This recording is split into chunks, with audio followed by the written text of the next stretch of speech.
So the ones with the yellow, the purple / blue, white, and yellow, those are Viola tricolor. There are some herbalists that have indicated that those aren't quite as tasty or edible, but I've not experienced that. I have eaten the ones with the yellow in them as well.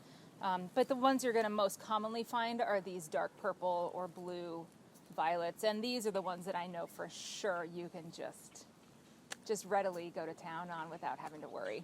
Sweet. Yeah, and they're just so good.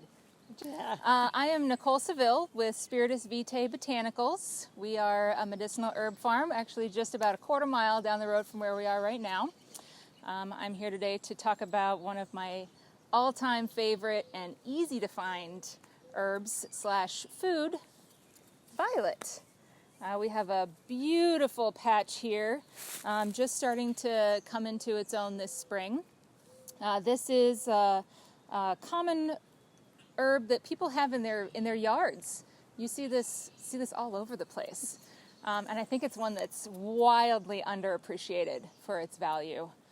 Most people don't know that both the leaves and the flowers are edible.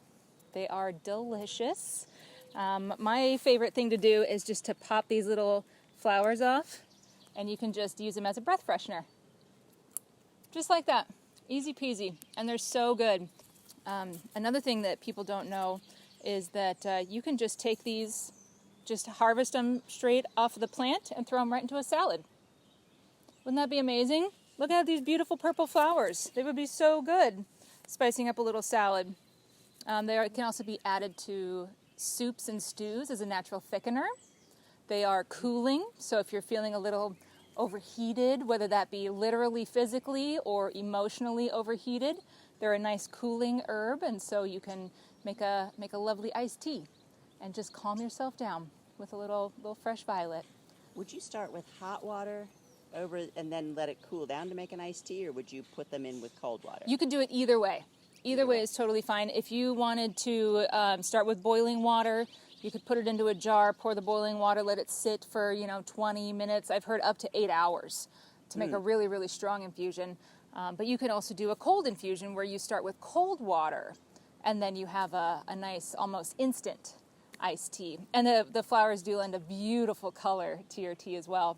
And so that's something you can do if you wanted to bake with it and make purple muffins. You could have purple muffins with your violets. They can be added to just about anything. Let me clarify, the purple muffins, you're putting the violet flowers into the water and then using the water in the recipe. So you can do that, or you can throw the flowers themselves right into your batter.